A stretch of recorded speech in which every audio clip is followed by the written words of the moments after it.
So the massive shift now in policy from the federal government to major corporations, it could be seen as erring on the side of too much of an abundance of caution. But whatever, there's surely going to be an economic ramification to all of this. And the more mandates that come out of the government, the more we're going to see this recovery slow. I want to bring in Jim Bianco. And Jim, COVID-19 deaths, though, have declined to levels since these are the lowest levels since early March 2020.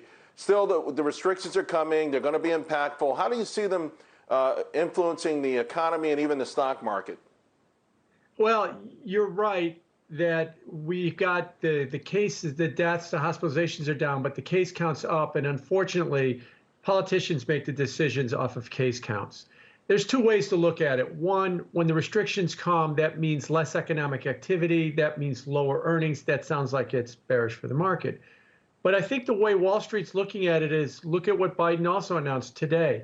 They're going to extend the eviction moratorium after they promised that was it. July 31st was going to be the last time that they did it. They're going to extend it again. That means maybe there's going to be more stimulus, more money's going to get mailed to people. That always winds up in brokerage accounts, and that winds up buying stocks.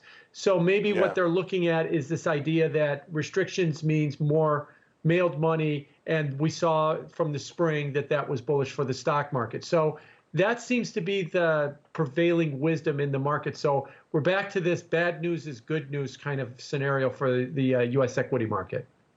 And Jim, to that point, Jay Powell yesterday, I was sort of shocked when he started talking about strains of COVID around the world that haven't even materialized yet. I mean, we know if the Fed's starting to say, hey, we're going to start modeling for things that haven't happened under the assumption that they will, that gets back to your point. Money printing essentially forever, doesn't it?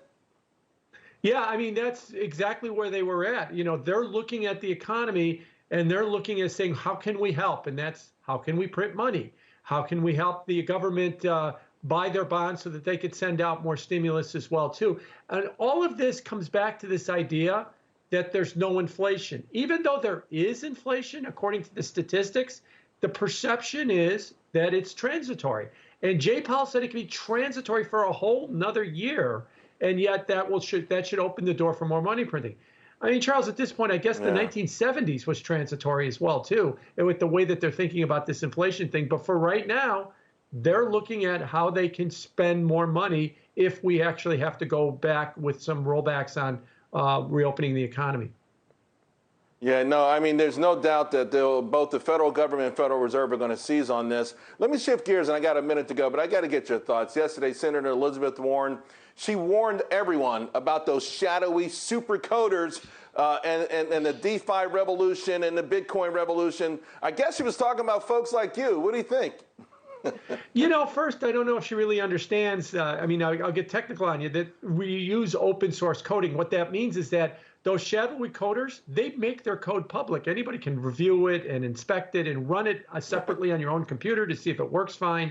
So there's no secret to it as well, too. But I've really struggled with why she's against this. She should be in favor of it because it seems to democratize finance, something that she's definitely for. But hey, look, the other news, too, is in infrastructure bill, they're looking at trying to tax Bitcoin, trying to tax cryptos.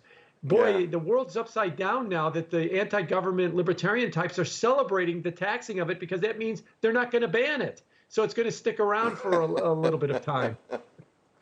Yeah, well, you know, maybe they're just admitting that it's going to be here. They can't stop it no matter how much they try to, you know, to make it sound like a nefarious, shadowy thing. So they might as well tax it like everything else.